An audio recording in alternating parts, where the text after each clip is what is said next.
in this particular problem, we are going to perform the buckling analysis on the crankshaft.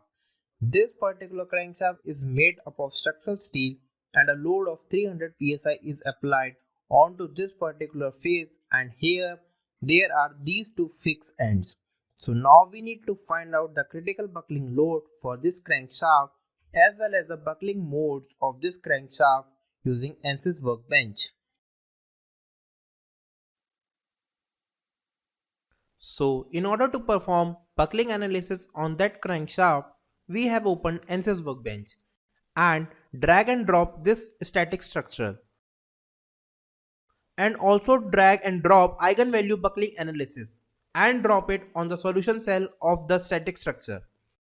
As this particular crankshaft has been prepared by structural steel, so we need not change any material. Right click on the geometry cell and import geometry and select the crankshaft. Now double click on the model cell in order to open Ansys Mechanical. So this is a coupled analysis. We have access to these two systems. Now make sure the unit is on US customary. Then right click on static structural, insert and select fix support. And fix this phase as well this phase and apply.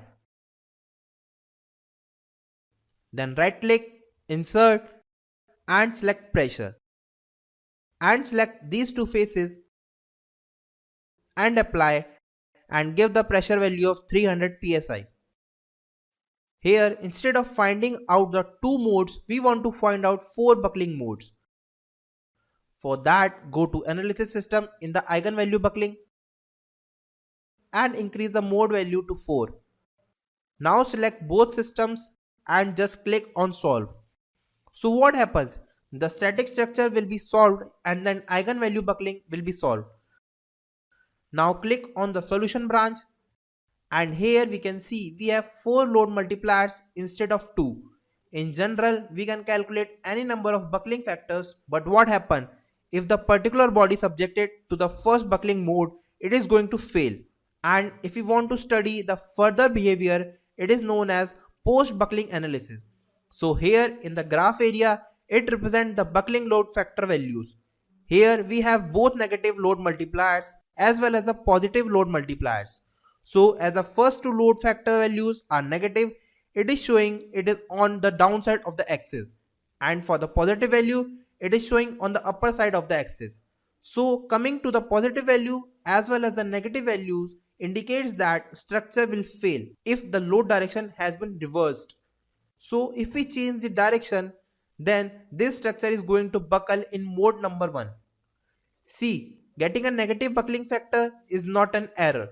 It is always possible. For example, if we take pressure vessels or water storage tanks, then we have lot of number of negative buckling factors.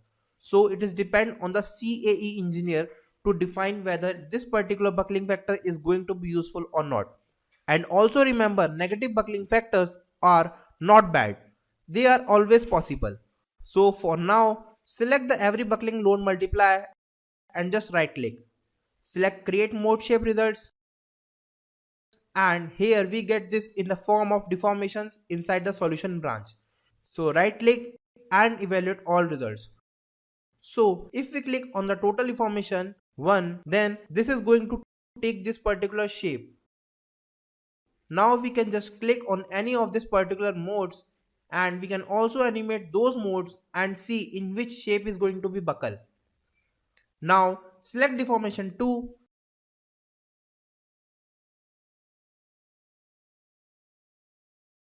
Select deformation 3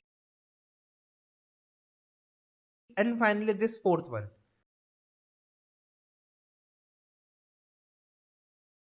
Now we have to check whether this object is going to fail under static conditions.